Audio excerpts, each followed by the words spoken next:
السلام علیکم۔ چلیے جانتے ہیں رمضان کا وہ پیغام جو ہر مسلمان کی زندگی بدل دیتا ہے۔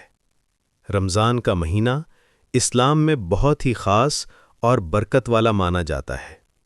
اس کی ہسٹری اس وقت سے جڑی ہوئی ہے جب دنیا جہالت، ظلم اور غلط رسم و رواجوں میں ڈوبی ہوئی تھی۔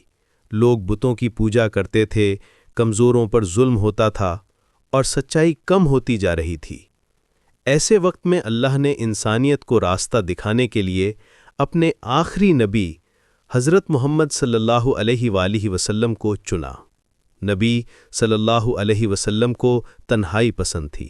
آپ اکثر مکہ کے قریب غار حرا میں جا کر اللہ کی عبادت اور غور و فکر کرتے تھے۔ آپ سچائی کی تلاش میں رہتے تھے اور سوسائٹی کے غلط کاموں سے بہت پریشان ہوتے تھے۔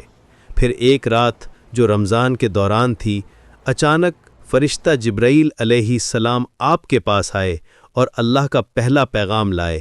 انہوں نے کہا، اقرا یعنی پڑھو۔ یہ وحی کا پہلا لمحہ تھا جب قرآن کا نزول شروع ہوا۔ نبی صلی اللہ علیہ وسلم گھبرا گئے اور گھر آ کر حضرت خدیجہ علیہ السلام کو پورا واقعہ سنایا۔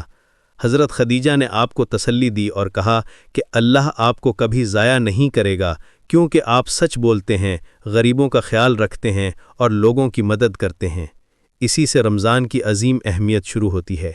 یہ وحی کا مہینہ ہے، ہدایت کا مہینہ ہے۔ بعد میں اللہ نے مسلمانوں کو حکم دیا کہ اس مہینے میں روزہ رکھا جائے۔ روزہ صرف بھوک اور پیاس کا نام نہیں، بلکہ نفس کو قابو میں رکھنے، غصے کو کنٹرول کرنے، جھوٹ اور برائی سے بچنے کا طریقہ ہے۔ روزہ انسان کو صبر سکھاتا ہے اور اللہ کے قریب کرتا ہے۔ رمضان میں نبی صلی اللہ علیہ وسلم زیادہ عبادت کرتے، قرآن زیادہ پڑھتے اور غریبوں پر زیادہ خرچ کرتے تھے۔ آپ اتنے سخی ہوتے تھے کہ جیسے تیز ہوا بھی اتنی سخی نہیں ہوتی۔ لوگوں کو معاف کرنا، ان کے لیے دعا کرنا اور ان کی مدد کرنا رمضان کی روح ہے۔ رمضان کی آخری راتوں میں ایک بہت عظیم رات ہوتی ہے جسے لیلۃ القدر کہتے ہیں۔ اس رات کو اللہ نے قرآن میں فرمایا کہ یہ رات 1000 مہینوں سے بہتر ہے۔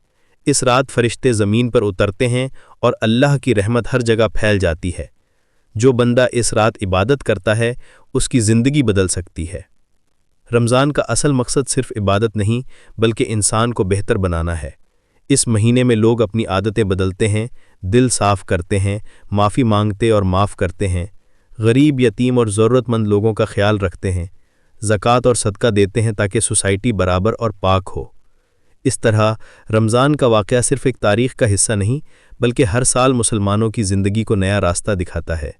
یہ مہینہ ہمیں یاد دلاتا ہے کہ ہم صرف کھانے پینے کے لیے پیدا نہیں ہوئے، بلکہ اللہ کی بندگی اور انسانیت کے لیے پیدا ہوئے۔ آپ رمضان میں سب سے زیادہ کیا پسند کرتے ہیں؟ روزہ، نماز یا قرآن؟ کمنٹ کرو۔ زندگی کو ہدایت کی روشنی سے بھرنا ہے؟